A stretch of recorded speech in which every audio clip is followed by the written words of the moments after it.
Trick or treat, trick or treat, trick or treat for Halloween. Better give a treat that's good to eat if you want to keep life serene.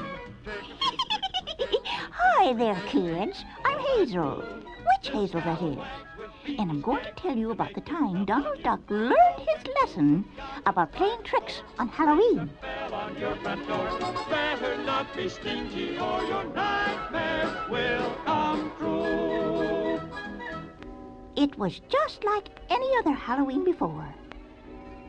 I was riding my broom Beasley Bob, chasing the bats out of the steeple belfry,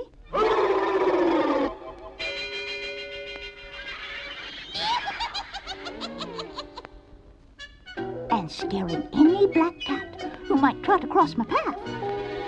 Boo! When all of a sudden, a frightening sight appeared.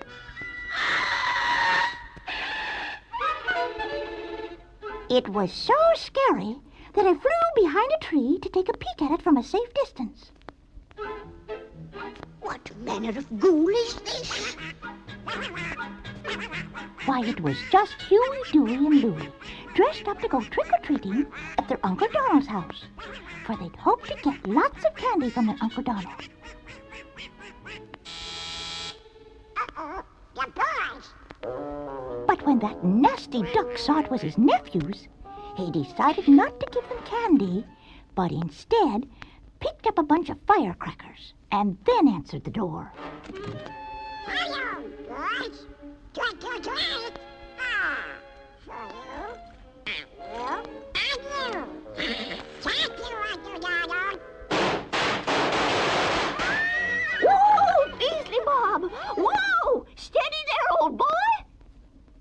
I tell you, when those firecrackers went off, they nearly frightened my poor broom right out of the story. Then, to make things worse for the boys, Donald dumped a whole bucket of water on their heads.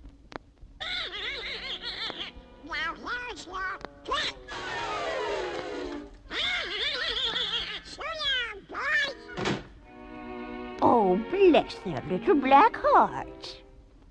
Now, I really felt sorry for those three kids, so I flew down to try to cheer them up. I saw the whole thing, kids. Down, Beasley Bob, down, please. Oh, look, a real witch.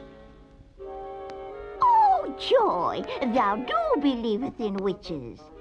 Now, just for that, I'll help thee get thy candy. I was so happy they really believed in witches that I walked right up to Donald's door. But that nasty duck thought I was just another kid dressed up. You see, he didn't believe in witches. Uh-oh, another one. My name is Hazel. Which Hazel, that is. Huh, but he pulled my nose. And poured water on me, too. That quacking rogue is tougher than I thought. Now, come here, boys. I'll tell you what I'm going to do. Well, the boys and I put our heads together and came up with a devilish plan. I'll need some very gruesome ingredients. A cauldron of swamp water. With that, I conjured up my trusty pot and made up a batch of witch's brew. With the boys' help, of course. Now, if you promise not to tell, I will tell you how I made my brew. Mind you now, don't tell anyone. Promise? Very well, then. Here it is. Double, double, toil and trouble, fire burn and cauldron bubble, eye of needle, tongue of shoe, hand of clock that points at two. This is the real thing, you know, right out of Shakespeare. Neck of bottle, tail of goat, and whiskers from a billy goat. Here you are, Hazel. Ah, repulsive! Oh, one thing. This potion explodes. But tastes great.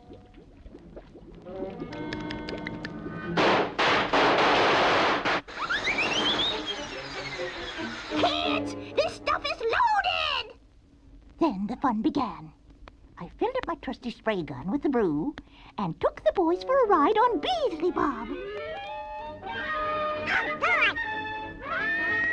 Oh, boy, this is fun! What in the heck is that?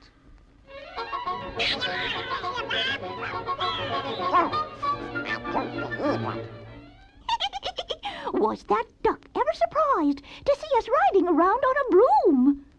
Trick or treat, trick or treat, trick or treat for Halloween. Better give a treat that's good to eat if you want to keep life serene. Trick or treat, trick or treat, trick or treat, trick or treat, trick or treat the whole night through. Little scalawags with fiendish gags can make it tough on you. So when ghosts and goblins by the score ring the bell on your front door, better not be stingy or your nightmares will come true. Now that was fun. Flying around on a broom is a lot like riding on a magic carpet, only it's more of a sporty model. Oh, well, back to my story.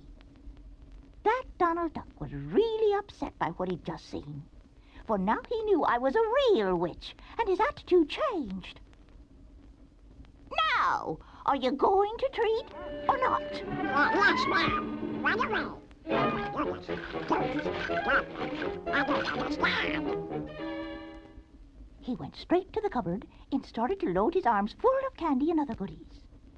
But then I made a mistake. I did not realize how stubborn that duck could be when he became mad.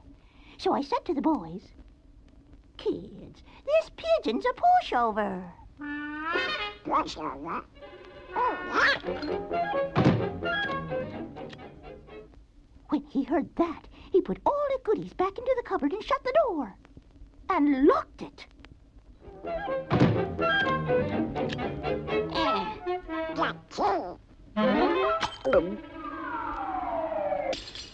He swallowed the key. That was all I needed. I just been a-itching to cast a spell on you.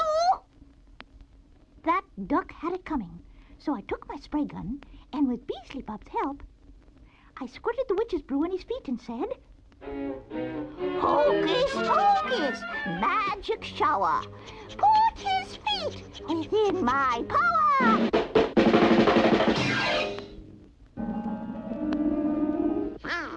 What was that stuff?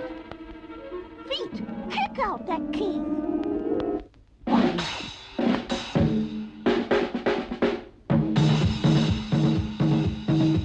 Why, you should have seen that duck when his feet started to kick and bounce him around.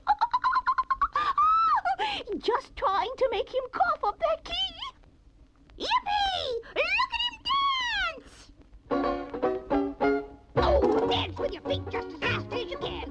Donald was a-jumping and a-flopping around. And jumping like a bee out of prison. The key for the door is the key for the fish.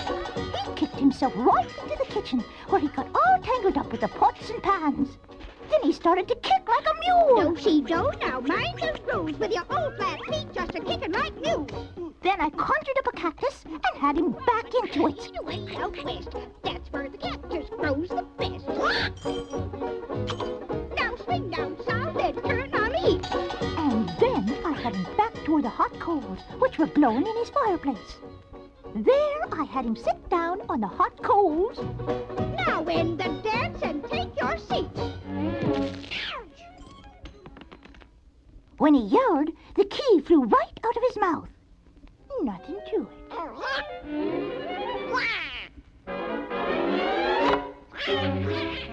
Why, that stubborn duck grabbed the key and this time threw it under the cupboard door.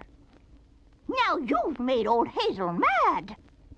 So I sprayed his feet again and said, "I'll cast a spell that's double grim. Smash that door down, feet, with him!"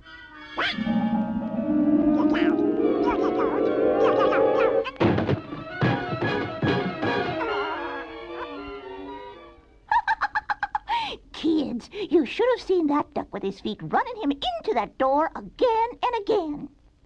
But he couldn't break down that door, so I decided to help him.